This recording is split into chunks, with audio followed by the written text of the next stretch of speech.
I'm joined tonight by brilliant and insightful political commentator Reem Ibraheem from the Institute of Economic Affairs.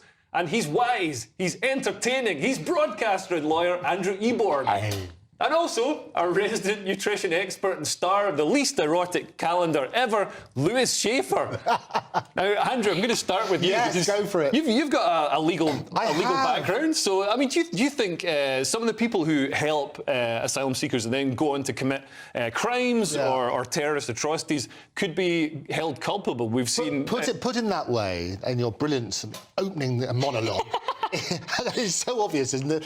The reality is this, however. What they're saying is that if you're genuinely Christian and you're sent back, you're going to suffer prejudice and possibly death. Yeah. So you've got to look at is the system right, first of all, and secondly, people who've abused the system. Now, in this particular case, they say, look, actually, all the evidence suggests that there was no way he was really a convert. He still surrounded himself with his buddies and so on and so forth, and so on and so forth. So it seems as though it's an abuse of the system. Yeah. So that's your first question. If it's a legitimate case, then absolutely make sure they're protected. This doesn't seem to be that case, and anybody looking at it, it's so obvious. Yeah. But what you need to do to make sure you convert the public is to say, look, these are the rules. If you turn around and say, do we need to change the rules, or is this an abuse? In this case, it sounds as though it's an abuse. Yeah, I mean, it seems like a clear abuse. How horrendous is it that these people are taking advantage of good Christian values? Yeah, but we can't expect people to be good. I mean, Lewis, you know this as much as anyone. You can't expect people to be good. People are going to exploit loopholes. They're going to game the system for their own benefit. I love that comment, by the way. You know this as good as anybody. Nasty boy at the end. Because I gamed the system. I pretended to be in love with my wife. Oh, there you go. And, that's not true. I was always in love with my wife. But you pretend. You've got to pretend. It's so shocking, these people, Andrew and Reem, is like the rules. We got to follow the rules. They're good English rules. This is what you're not following the rules. It's not cricket. Those days are long past. They're liars. The Church of England are liars. And why don't people just get used to it? It's like all of our, it's not my institution, but all the institutions of state have proven to not be, they don't care about this country. Yeah. They take their marching orders from... So you make a really good point, Lewis, but let's put it this way, plays devil's advocate. Yeah. If he were genuinely a Christian and sent back to his country, where he came from, and he were genuine, they turned around and said, you're Christian, we're going to kill you, would that be fair? You know what? The fact is that we know that he was lying. No, I get that. But would that be fair? You know what? It would be fair. To kill him. Fair to kill him. Yes. Well, it wouldn't be us. It would be another state, another foreign government doing it, which, by the way, doesn't happen often. I mean, Christians aren't hugely persecuted. I'm half Egyptian. In Egypt, Orthodox Christians have historically been persecuted. Again, it depends on the country, depends on where they're going to. Ultimately, if you game the system and you lie, you should have absolutely no right to return to this country at all. Yeah, but how do you know? I think the problem is that our asylum system is just too liberal in the first place. Why are these people even being allowed to cross the channel in the first place? Why was he allowed 3 appeals? This is ridiculous. Yeah. And it seems like the asylum system just helps the people who can game it, the people who are the least vulnerable, the people who have the wealth and resources to pay people smugglers, whereas the people who really need to help, I mean, dare I say, women and children. I don't understand why it's so many men, claiming asylum, and the women and children are staying behind to face the persecution. I think the problem is our language. You're sitting here saying, I don't understand, but you totally understand. We all understand. I was being sarcastic. People can't tell you're being sarcastic. Everybody knows. The fact is, I agree with you. They shouldn't be sent back to be killed. If there's a few of them or thousands of them, but there are millions of them. So at some point, this has nothing. The fact is they didn't send him back because he was a Christian and going to be killed. They didn't care. They knew he wasn't a Christian. Right. How many other people are in this country already as a result of our incredibly liberal, illegal migration system, effectively? But there's a difference, though, as we say. The difference is, we turn around and say, look, the rule is if you're genuinely Christian and you're going to suffer death, then that's OK. You shouldn't be sent back. But if you're not and you're abusing the system, then it's very clear we all agree on that. Is that fair? I think the point is it's very difficult to assess any of these things. It's not difficult. How can you cut people in half and look for the cross? Well, That's a good idea. Are you going to check people for being gay? It'd be interesting. You can get the evidence and you turn out... Evidence? What evidence? No, because what happens... I have homosexual feelings. What is the evidence? This particular case, he surrounded himself... all of the evidence suggested that he hadn't converted. Yeah. OK? So if that's the case, that's what you look at. He'd been baptised. It's an abuse of the system, and I think that's the reality. Yeah, well, I agree with you, Reem. I think the asylum system is too liberal. It needs to be tightened up for the sake of genuine asylum seekers as much as anyone else. Coming up, we will assess the week's winners and losers in Kearsed or Blessed. This week, we've got Joe Biden, the countryside, which is racist, apparently, and the steroid Olympics. And we'll show you what happened when this possibly drunk guy decided to try and stand on an egg. Don't go anywhere. Someone going to stand on an egg.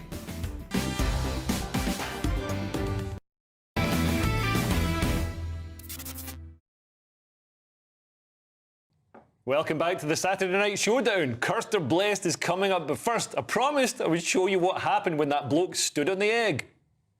Someone going to stand on an egg.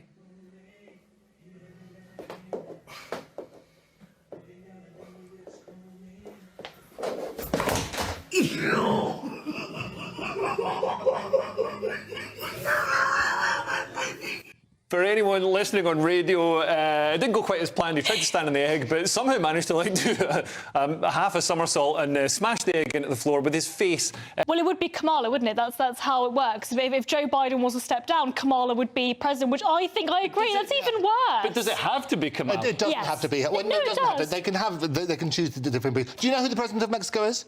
I don't actually. There you go. So poor old Joe Biden. But I do know who Cece is. Obrador, his name is Andres Obrador, I think, if you pronounce it correctly. Yeah. But that's the interesting thing. The only important Latin American president is Javier Milei, the free speech libertarian advocate. He's the only one that's important in Latin America. Yeah. What I love about Joe Biden, which he should run on, is in this divided world that we have at the moment, his name is an anagram of be joined. And I think that's what he should run on, and I think he's work on that sort of basis. But I mean, Andrew, you must see that he's the biggest gift to Trump. Without a doubt, but Trump is his own gift, isn't he? I mean, he is glorious. He gets more column inches than anybody, and he's the only guy I know. The more you throw at him, the more his popularity increases. Yeah. You could have all the charges in the world, and what's better than that? He tells people, I'm going to be charged, and they're going to throw all this stuff at me, and his fans just get more and more adamant that he's going to be the next messiah. It's because Trump comes across as this kind of anti-establishment figure, even though he really isn't anti-establishment. He kind of comes across that way, and I kind of get it. I mean, I get why the appeal is there. This is the thing with Trump. He's like, oh, if I get in, I'm going to do all this stuff. And it's like, you had 4 years. Why didn't you do it in 2016? Well, to be fair, I think people going to the election booth this year in the US are going to be thinking, hold on, do I feel economically better off now or at the beginning of Joe Biden's presidency? And I think they're going to say they felt better off at the end of Trump's presidency. It was interesting because everybody wrote Trump off. I predicted he was going to win a couple of times ago. When everyone went to bed, if you remember about the Clinton thing, they went to bed thinking that Hillary had won, and they woke up and there's Donald. Extraordinary. It's going to happen again. So don't run. If he's allowed to run, that's an interesting one legally. Well, he could also run from prison.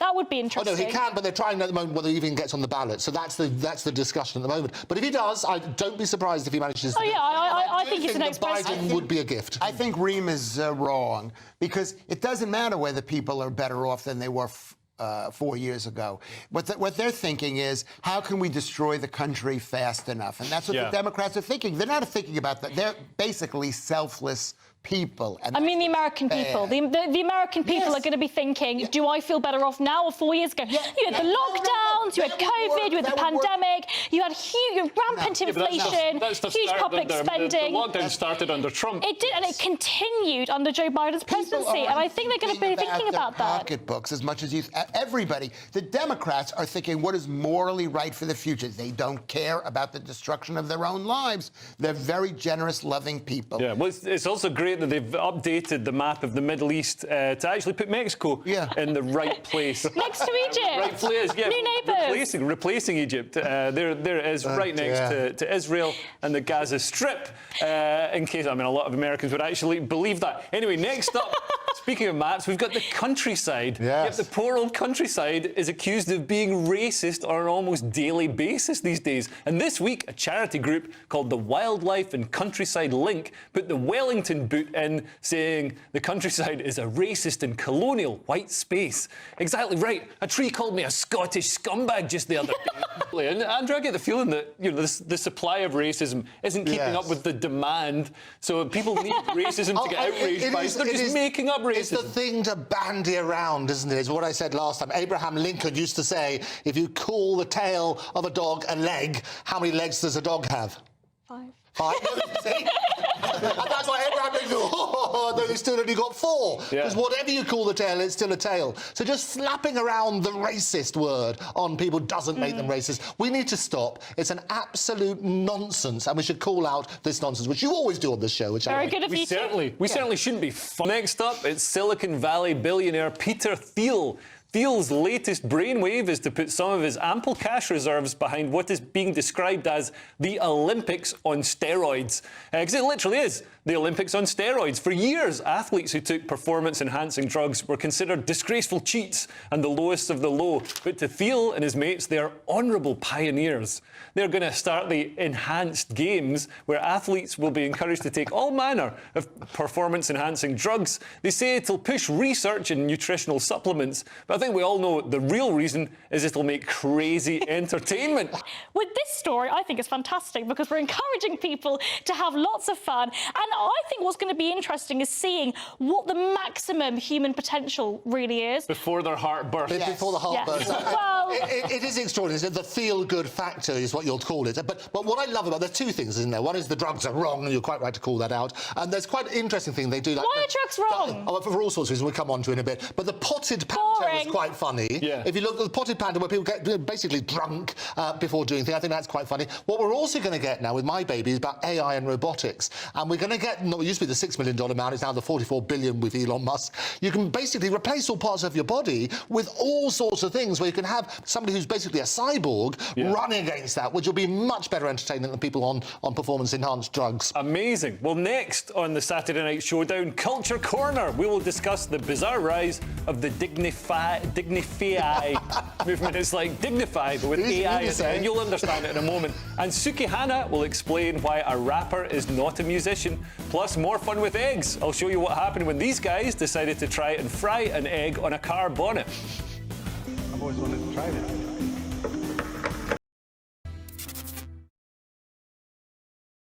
22. Welcome back to the Saturday Night Showdown. Culture Corner is coming up in a bit, but first I promised I would show you what happened when those dudes thought it would be smart to try and fry an egg on their car bonnet. I wonder if it worked out. I've always wanted to try this.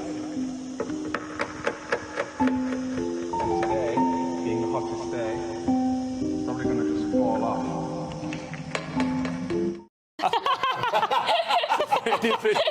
For anybody listening on the radio, that egg just disappeared down the side of the car. I'm not sure where it is, and I'm not sure if it's cooked. Andrew, I've heard of people cooking in strange places. Like, apparently you can cook fish in the dishwasher. You can, and wonderful fish it is too. Obviously, go to Las Vegas, you can fry eggs on the pavement and things like that. It is incredibly good. I've never seen that. It obviously clearly wasn't hot enough. Have you ever cooked anything? I've tried all sorts of things. Yes, I slice a pizza on a travel You can try. I get people to do that, absolutely. It's Fun fact, so when I was younger, my mum used to put egg yolks in my hair because it's got the protein, it's good for your hair. Right. But when I put hot water on it, it would cook, so I had scrambled eggs in my hair. Scrambled eggs. Scrambled eggs in the hair. Delicious. OK, well, let's see how you voted in my Twitter poll tonight. I asked, should church policy on conversion to Christianity be reviewed in the wake of the chemical attacks? 95.1% of you say yes, review it, and just 4.9% say no. So it's close, isn't it? Yeah. I mean, that's a margin a military dictator would sell for in a rigged election. That's amazing. Anyway, Culture Corner now, and we are going to start with the Dignify AI, however you pronounce it. Easy for you to Sounds like say. Old MacDonald had a farm. These characters comb the web for pictures of scantily clad women. Hey, there's nothing wrong with that. I'll be doing it in the break. And then they use AI to dignify the woman by putting her in modest clothes and sometimes with a child. And women are furious. It seems the only thing they hate more than being sexually objectified is not being sexually objectified. The pictures sometimes give the impression of going back in time. Will outdoor toilets be next to make a comeback? Well, I hope so. They put hairs on your Chest. Let's go with chest. Anyway, if we're talking about important women's issues, there's only one place to turn. Lewis.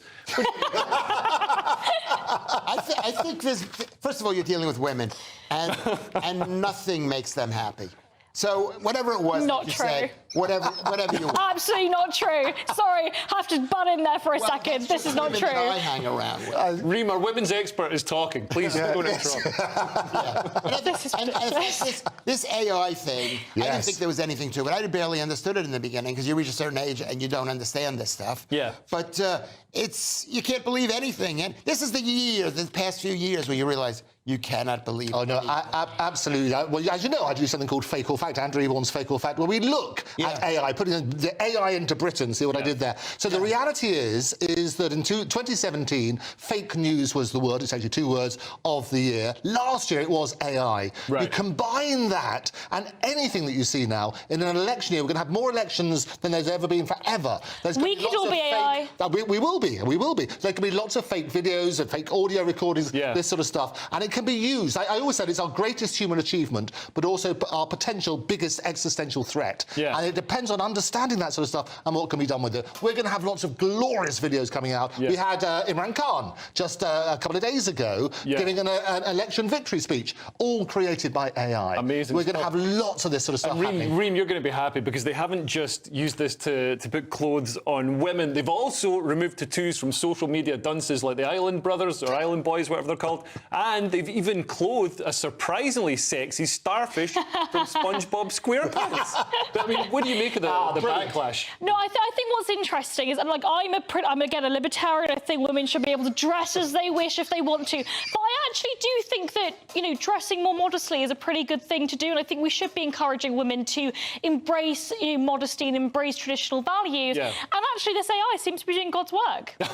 So you think it's sent from Jesus himself? Yeah, I think God sent this AI down to earth and said, hold on, girls, put it away, and sent this AI, and now it's being covered up. Do you think it's a Christian AI thing at the end? Yeah, Christian I thing, I definitely think the person behind it has to be, religious in But it's the some way. backlash to what happened with Swiftie and things like that afterwards. So here we are, we've got a few of these. And we've got a good example here. So this is a woman showing a lot of cleavage. I mean, geez, you could park a speedboat, and that is she's been covered up, and she looks attractive. It's just there's not quite as much flesh. Just proof, girls, you don't have to shove it all off in order to be beautiful. You can be very, very beautiful, and often are more beautiful when you leave it to mystery. Yeah, absolutely. What a lovely sentiment. Next on Culture Corner, the rapper and reality star Suki Hannah. Andrew Eborn is a massive fan. I love it.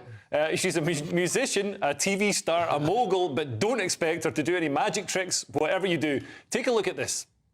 I didn't know that about you, What do you know? that you're a musician. But that's why I'm interviewing you today, so I can get to know you. So I'm a musician. What the that mean? Make magic or something? What is musician? I think you're confusing that. Yeah, I'm not no musician. I make music. I make I music. And that's not all I do. I make music, I act. I'm a TV star too, a young mogul. Just really quick, I think you're confusing. I'm not confusing nothing because you don't know. You thought that all I was a magician or whatever you said.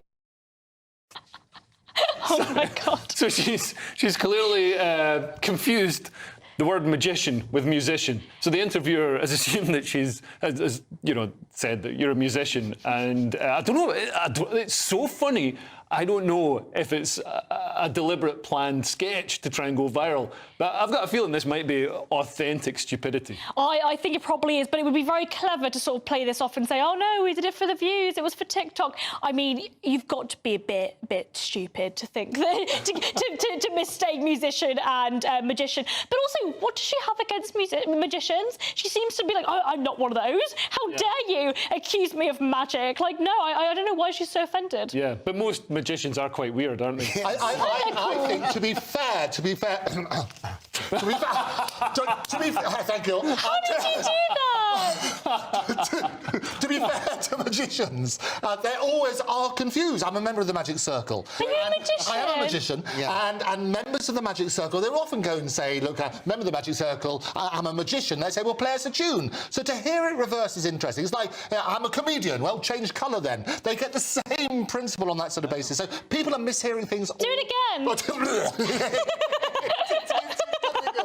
Welcome that's an approach. Do it again. I will do it. It's got to be always a thrill. You can only swallow one pack of cards Exactly, at a time. exactly. Lewis, what do you make of this? Well, I Googled her looking for music that she had made. I don't think she's made very much music. She's a rapper, and to her, when she says musician, she's thinking of someone who plays a musical instrument. So she's right. She just says, I'm not a musician. I'm a rapper. She's just sitting there just talking. And the truth is... Yeah, I watched one of her songs. She talks about her sort of nether regions an awful lot. Yeah, that could be considered bad. I think she needs some of that dignify. Dignify. Yeah, but the thing is, it's so... I'll tell you something about magicians. They are shameless because anyone who would call themselves a magician should know better not to do that. I have no respect. Okay. Well, next on the Saturday Night Showdown, we've got a common story of everyday folk as a trans woman leaves her testicles in her ex-boyfriend's fridge and then sues him for throwing them away. Plus, I'll show you what happened when this guy celebrated a dramatic penalty miss.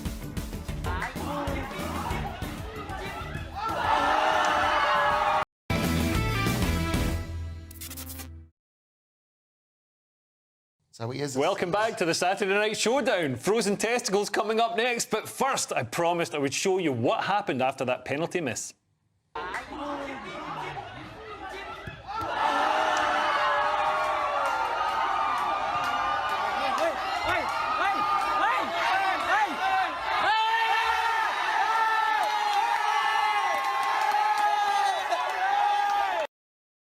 For anyone on radio, basically the penalty missed it, hit off the bar, but then it bounced way up in the sky and managed to somehow bounce back in when the goalkeeper was celebrating. Anyway, and while the kicker was just sitting there doing nothing, he could have acted appropriately. I don't know. Can you kick it again if it's a penalty like that? Yes, you can. Of course. Oh, really? I don't understand football. Can someone explain the offside rule? Well, they weren't offside in that one. We don't have time. We don't have time for this sports. For this sports. I'm just a lady. Anyway, let's see what you've been saying about tonight's topics. Parm says, "Hello, GB News and Lewis." I don't know why I got singled out. I'd like to inform you that the UK nor any Western country gives aid to India. India rejects any aid and builds her own on her own feet as a sovereign, independent country. I'm not sure if that's completely true. I'm sure there are. I think India does receive some international aid. There's a little bit of a scandal about the fact that they've got a space program, but we're still giving Never them let aid. the truth stand in the way of a good story, however. Or an email. Exactly. Linda says on Lewis. Lewis, you seem to be bringing the emails out today. At last, GB News has given him a decent spot on prime time. You won't regret it. Well, there's still 15 minutes to go.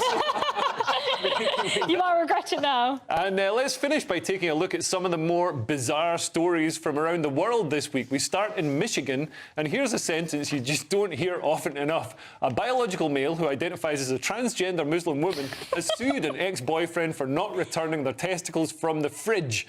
Let's take a look.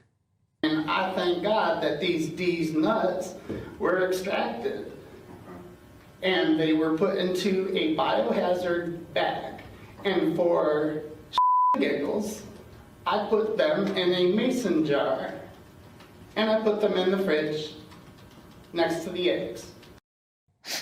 I mean, I've had some scary shared flats and people have left, some unpleasant things in the fridge, but never a mason jar with testicles in it. I have to say, yes, you're out having a ball on that particular night. You're absolutely right. Next to the eggs was the important thing, because you're staggering around feeling for something to bonnet. That's the moment you don't want, isn't it? Oh, that's grim. And sorry, what transgender Muslim woman? I mean, a bit of an oxymoron. Yeah, it's sort of like pick a lane with pick that. A lane, like pick an oppression point. Do you know what I mean? You can't be oppressed on multiple angles. You've got to either be an ethnic minority or a Muslim or a transgender person or gay. You've got to pick one. Although, ironically, in Iran, they have more transgender people per capita than anywhere in the world. Well, it's because they like California. They like gay people transitioning because they don't like the homosexual couples, so they actually prefer it if you look like a straight couple. Yeah, it's basically if you're gay, then you're given the choice transition or face execution. Yes, which is actually I think also sometimes the state sponsors medical care for transitioners. Yeah. Well, I mean, this story is just so bizarre, and I'm a little bit unsettled by it. I'm not going to lie. Yeah, Lewis, are you unsettled by it, or because you love your strange meat products? Well, you know, it's interesting where they egg right next to the testicle. Yes. You know, I'm surprised they weren't fertilized. Oh, that's a good idea. But the fact is, this is one of those only in Florida. Yeah. Does something like this happen? Yeah. Only in the US. Well, last tonight. Wait. You weren't. Last tonight. This was Michigan. What? It was Michigan. Oh, was it? That's what made it a joke. It was you're supposed to say Lewis, but that was in Michigan. Well, there we go. We do regret it now. Linda, who sent in that email, that was not regretting. Popular Scandinavian airline Finnair has hit the headlines this week. They have decided to start weighing passengers as well as luggage. Apparently, such information can help with working out fuel efficiency. Yes. The weigh-ins are voluntary, and the airline says the weights will only be seen by one person managing the scales. Needless to say, not everyone's happy with some furious fatties typing out angry tweets with their pudgy little fingers, and it doesn't look like Weight Watchers are going to hold their next conference in Helsinki. Lewis, you used to be... Fat. You used to be fat. And there's no shame. Did you really? Yeah, I did. How did you lose the weight? Through old-fashioned way of being miserable. He for had about a 4 jar months. of testicles in his fridge. I guess Every time he was hungry. So, yeah. Well, there you but, go. you know, there's no shame in being fat because this world is inundated with food. Yeah. And so it's impossible not to be fat. So the question is, people who are skinny should be embarrassed because you're the devil. So skinny, people I would actually go further than this, Ed, and I would say, I mean, I think this is perfectly fine, just sort of being weighed if you voluntarily choose to. I would go further and say you should pay more if you weigh more. Yeah, that makes sense. It totally makes sense. And actually, you'll call it thin air. I like the idea of that. But also, you work on the base. If you want to go on a helicopter, exactly, they need to weigh you. And it's nonsense having a system where you weigh the luggage, but you don't weigh the person carrying the luggage. Yeah. So you need to work on that basis. So it's a good rule, and it's a rule we should enforce. Well, and it must be, if you're a skinny person, you're sitting there and you're like half a pound over on your suitcase, and then you look over and you look over and you're 50 pounds over. Some on land that. wheel there with a It's not really suitcase. fair. I want to be able to carry all my makeup without a fatty next to me. I mean, take up all the space. And if you weigh a bit extra, you have a choice of how you can lower that weight. You can maybe have a diuretic or maybe have a circumcision. You think they could have this actually at the departure At the gate? thing saying, you know, if you want to fly, you're going to have to lose a foot. Get in the sauna suit. Yeah. Get in the sauna suit. Take these performance-enhancing drugs. I was making it more extreme than that for the sake of the joke. Yeah, That's brilliant. Keep it next to the eggs in the fridge. Whatever you have knocked off, I think that'd be appropriate. Well, thanks to my brilliant panel tonight, Reem Ibraheem, Andrew Eborn and Lewis Shaffer, and I'll see you again next week. And don't forget, headliners as well tonight at 11 p.m.